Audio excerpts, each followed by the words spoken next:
What's up? It's Mary Jo. Going live today to talk a little bit about crafting your leadership approach. I'm going to give everyone a few minutes to join in, come hang out with us. So we'll be starting in just a couple of minutes. In the meantime, I'll just yammer at you. I'm really good at that.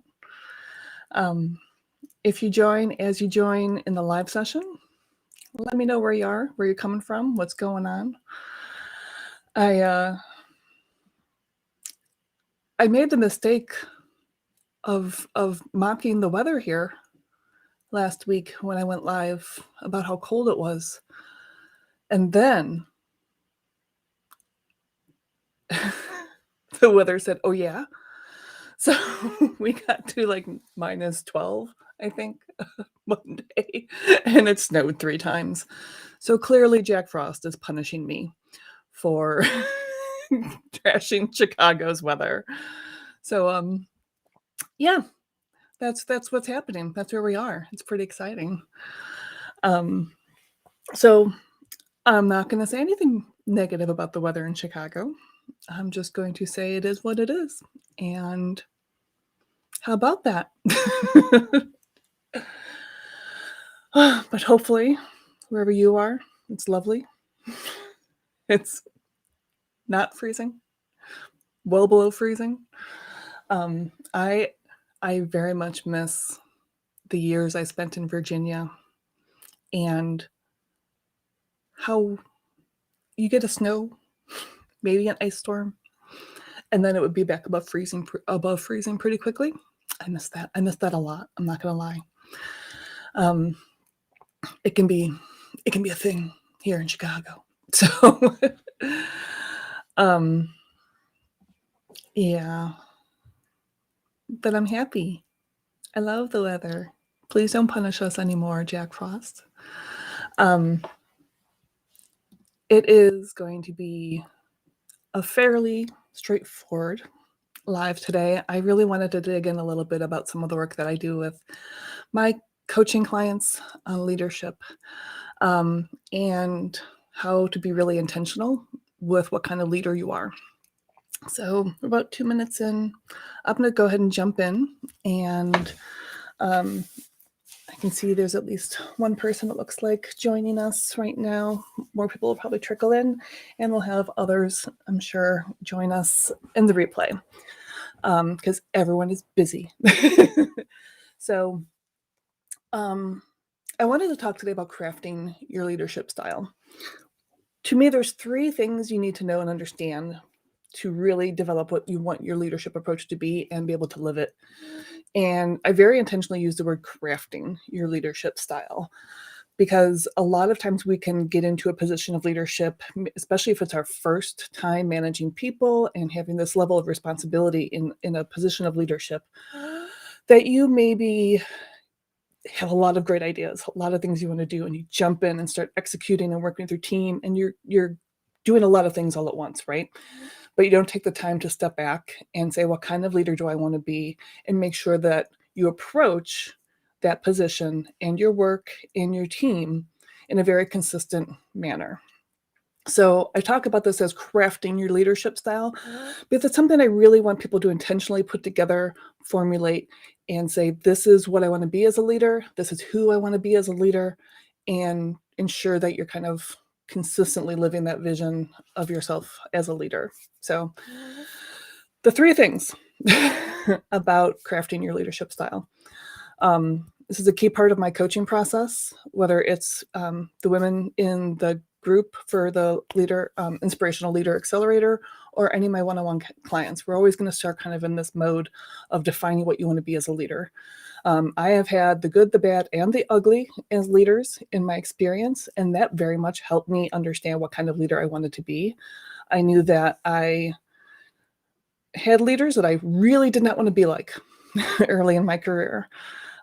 Very heavy-handed, commanding leaders who gave no opportunity for discussion, feedback, ideas, very much had favorites, very much would reward those favorites until one of them did something they didn't like, and then they were just off the golden child list. So I always knew that there were certain types of leaders that I did not want to emulate. I've also discussed a few times that I had really great leaders in my life also, and there were people along the way that I knew I wanted to take pieces of how they approached leadership and use it as my own. So this is how I came to craft my leadership approach. I really did take time to be intentional when I went into parts of my experience as FEMA. When I became a program area manager, I definitely thought about like how I wanted to like work with the team. Also, especially when I went to my job before starting my business, I worked for an engineering firm where I came in as a group manager and became a vice president. And there I was very, very intentional walking the door because I knew that I had a team that started out small, and I was very lucky that it grew. And because I proved myself as a leader, I had other leadership opportunities. And one of the things that I thought was really important was saying, I know that I want to be the kind of leader that mentors and coaches my team. I want to give them all the tools that they need. I want to make sure that I'm empowering them to do good work. And then I also want to be the leader that fights and manages up to make sure I get what I want for my team. My first opportunity ever was actually my first job. Second, to do this, where I had a woman who worked for me, essentially, and she was denied a bonus at the end of the year because she used up all of her PTO for the year, and that was seen as a no-no, and she therefore did not get a bonus. She performed well, everything else was fine. It was simply that. Something that the company put aside for her, she was punished for using. And she was a single mom with a young son, and I thought this was incredibly unfair. So I went to my boss and said, I don't see how this is appropriate. We gave her the time. She used the time. She didn't use it to go off and do other things. She used it to take care of her son. And while I didn't win that battle, I knew that standing up for her was the right thing to do. It was who I was, and it was what I was going to do for my team from here on out. So that's very much me deriving how I wanted to become a leader. So one of the ways that I've seen in really looking at myself, talking to other leaders, is how you craft your leadership style comes down to 3 pieces and parts. The first is knowing yourself. Sounds frou-frou, right? But you really need to understand your own strengths and your innate tendencies in how you communicate, in how you present yourself, in how you lead, and how you command a presence with a team. Understanding all of that is extremely important. And I've been a dork for every test you can think of, assessment you can think of, because I love having that insight about myself. It's never something like, I didn't know that I thought that. It's never been like that, but it's always a new insight about how I may react to a situation. And it always ties back to something that I'm like, oh, you know what? I know where I've done that before, and I know how now I understand myself better that I can correct how that went. So knowing yourself is really important. And I'm going to talk a little bit about the tool that I use, one of my favorites for that. The second is kind of what I've been talking about up until now, is what kind of leader do you want to be? And I mean a really clear vision for what you want to be as a leader. There's a lot of leadership styles out there. There's a lot of things that if you just Google leadership style and go to images, you're going to get like 1,000 infographics of the 4 best leadership styles, the 8 leadership styles, these 12 leadership styles, these 5 leadership styles. There's no consensus on how many leadership styles there are. There's also no one box that any person should ever fit into as a leader. So what I like to do with clients is say, here are the way leadership can be defined, knowing yourself, knowing your natural tendencies, and understanding more about how you engage in situations. What boxes do you want to pull from? Which of these align with you and do you think really fit with who you want to be as a leader? And then setting that really clear vision. And I don't mean I want to be this type of leader. I want to be a democratic or an autocratic leader. I mean, saying, I want a really clear vision of when I'm in a meeting with my team, how I engage with them, how I communicate with them, to the point that close your eyes like I just did and picture what that's like. Picture what it's like to manage up. Picture what it's like to share your vision and get people on board. Having that really clear vision is important. And then the third part of it is being able to read your team. So I'm going to go back to the first one and show you a couple things that I think are really useful, really fun part of my coaching process. And see what you think, see how this feels. But this has been extremely important for me to really understand what kind of leader I want to be, for sure. So I'm going to share over some information that I actually pulled this one. Like I said, Google 1,000 different leadership styles. But as I searched for a really good resource, this is one I found that I really liked. And this comes from the blog of Reich, which is down here, W-R, I'm in the way of that, W-R-I-K-E. They actually have a tool set for project management that I used at one of my jobs. They're not really focused on leadership, but it's a thing they talk about because they work with teams trying to be more productive. So this, I think, is a really cool flow chart that asks you a few questions of like, so what do you want to be as a leader, right? And this is a process that I want my clients to always think through is, does this sound like you? Being a team leader means I'm in charge and what I say go, no questions asked. All right, so that puts you over here in the green side of things. If it's no, then you keep going through the process.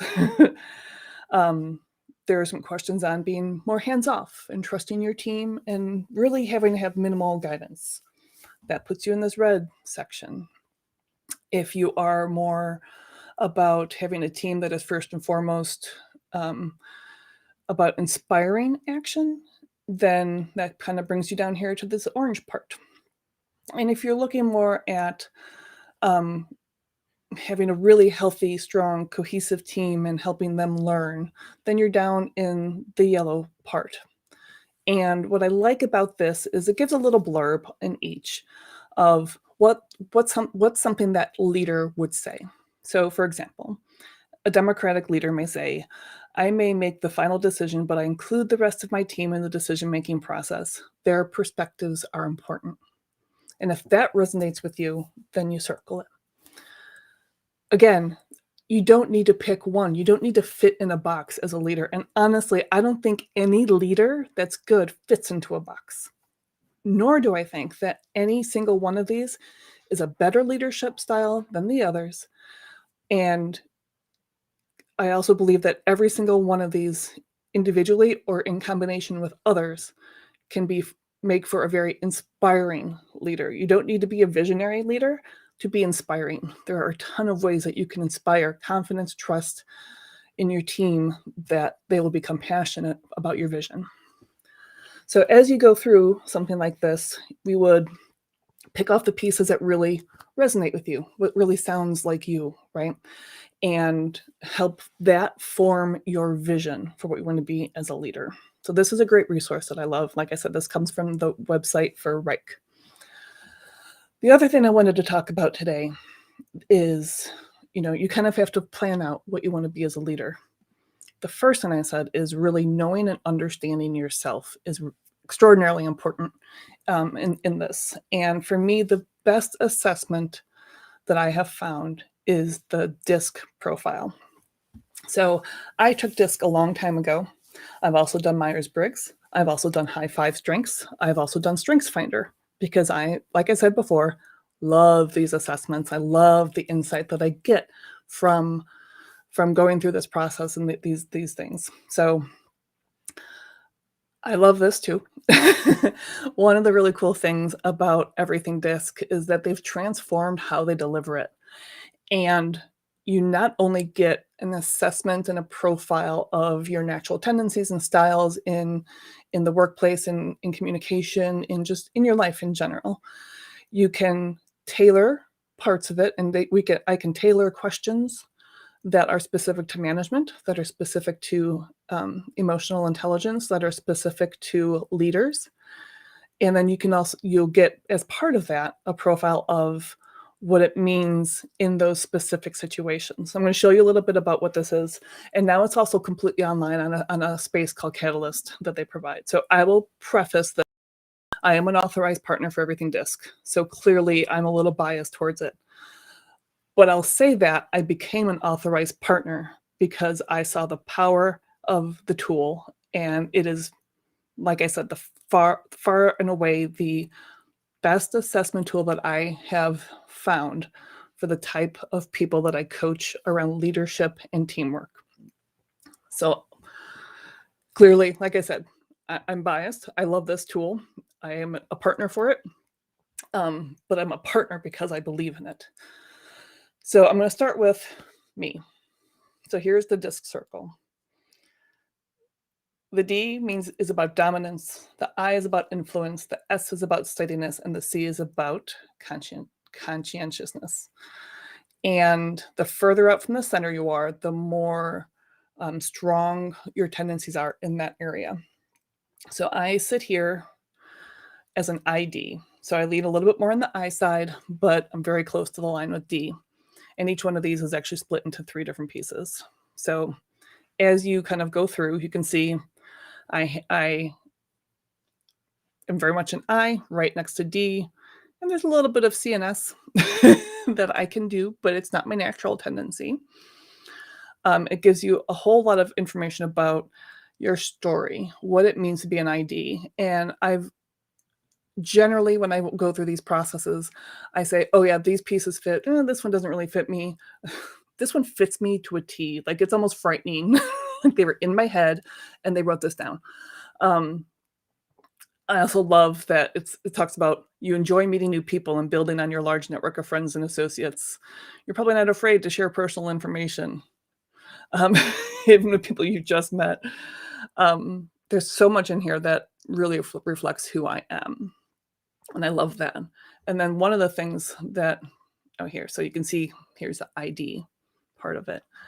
One of the things that I love about this too is the way it's explained by those of us who are partners is just because one area on the circle isn't where you fall doesn't mean you can't use the pieces of that profile in your work and in your leadership style.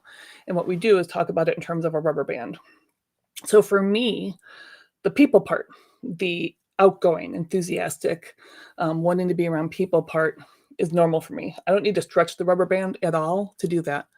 I'm just outside of D, so maybe if I'm being very direct and trying to be very firm, then it's a little bit of a stretch for me. There's a tiny bit of stretch in the rubber band, but it's not a big deal.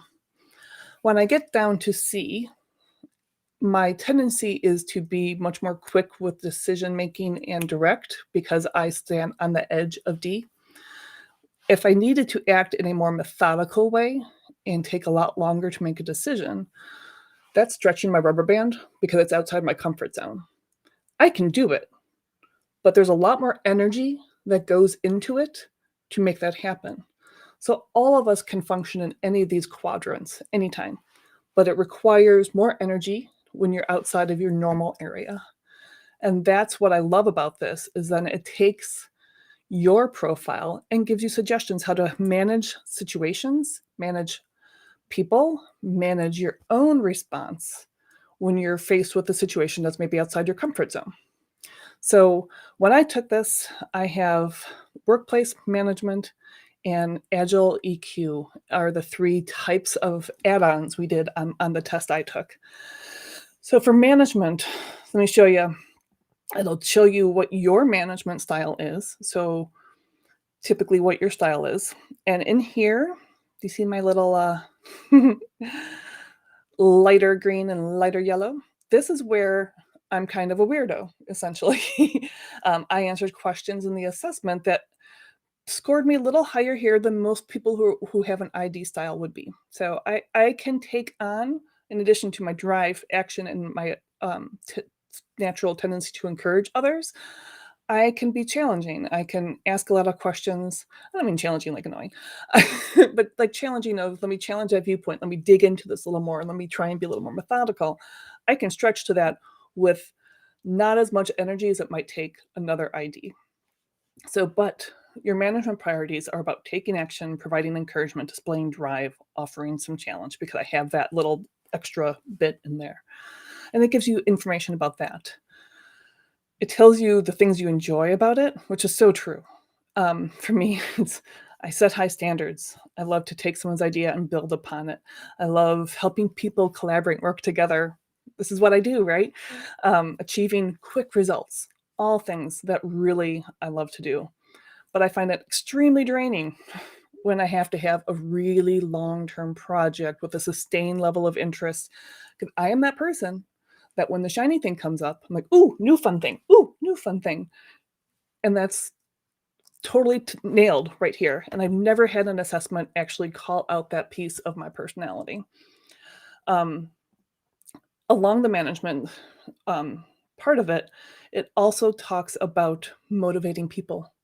So taking your tendencies and how you use those, which is very much the third part of crafting your leadership approach, is you need to be able to read your team. You need to understand what their strengths and styles are, tailor your communications and your discussion about visioning to them, and engage and adapt your style so that everyone is on the same page.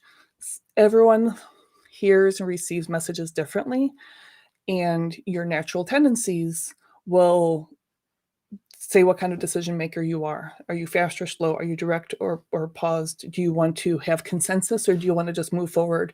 So you learn to, with this tool, kind of take an estimate of what you think your team is. You can also just do this with your whole team, and everybody can have access to comparing how each other engages in different situations, which is another thing that I love. But it talks about what kind of environment I create as a leader in my organization with an ID style. So since I'm somebody who likes to be constantly driving towards success, I may create a setting where people believe anything is possible. The effect I have on others is it keeps people on their toes. I can be a little challenging in that way. And it also talks about how do you adapt to other people. And I'm going to talk about myself adapting to someone who's got a C style.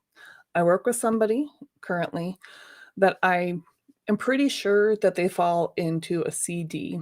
They're very direct. They make decisions relatively quickly, but they definitely want a lot of data. They want a lot of precision, and they want to challenge every thought and belief along the way to make sure it's the right decision. So I'm pretty sure he's a CD. I need to adjust how I speak with him to get him engaged in the right way. We actually recently had a conversation where he said to me, he's like, I don't care about all this emotional stuff. That doesn't make me respond. I need you to tell me these things. He's dead on.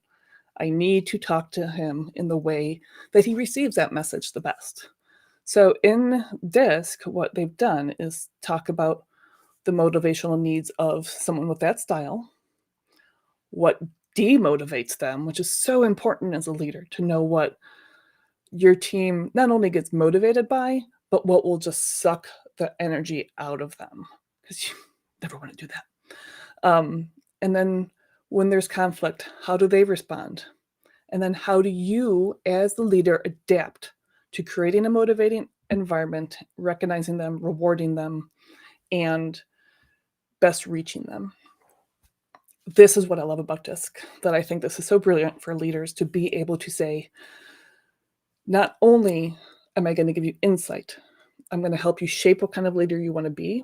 I'm going to help you understand how to adapt and how to maybe stretch that rubber band in ways that will be beneficial to you, to your team, and get everyone on that same page, which is like I said, for my individual coaching clients and the group coaching that I'm doing, this is super important. I really want to emphasize that no matter what kind of coaching somebody's going through with me, and any organization that I consult with, also get this assessment along the way, depending on what their needs are. It might be done in a disc format. It might be done as a team. It might be done with the 5 behaviors of a team kind of supporting it. But it's best to understand where you are, where you want to be, and then use that to create the vision that you want to have and know how you adapt your own natural tendencies, your own strengths to reach everybody that you work with. So if you have any interest in experiencing this for yourself, I get pretty geeked out about it, I'm not gonna lie. If you have any interest in experience this for yourself, set up a strategy call with me. It would be simple, talk through what we can do together. And the idea would be spend a few minutes, tell me about what you want to get out of a profile like this. We can identify if there's a great way for you to either go through coaching, get an assessment, develop your own leadership style, craft your approach so that you can be the most effective. You can be the most effective leader you can be. I just saw Mark's comment on LinkedIn. All of that is very accurate for you, isn't it? Isn't it like dead on? It's when I'm serious. When I took this for the first time in this format, when I did, and this is something else I'll add that was really interesting. When I did DISC, it's probably been about 15 years since I first did it, maybe even more. It was done on paper, it was a totally facilitated discussion room, and you went and sat in your sections. I was far more on the D side of the circle. I was maybe DI, if not squarely in D.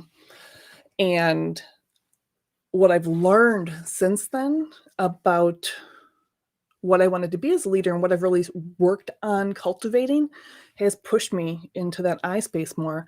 I'm very naturally outgoing, enthusiastic, and extroverted, but I hadn't really incorporated that into my professional life.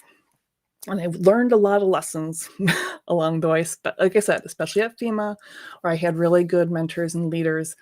I learned a lot. I totally misstepped a few times and learned a great deal from those missteps. And as a result of all of that, my style has shifted a little bit. The other thing that's changed since I took it was everything's now in Catalyst. And this was an accelerated process for Everything DISC because of COVID, because there was this need to be able to still reach out to people, still offer the service, still be assessing your role and your team. But we weren't able to do anything in an in-person environment. So what I love about the fact that this is here is that it's online, it's available to you all the time. You log into your profile and you can see it anytime.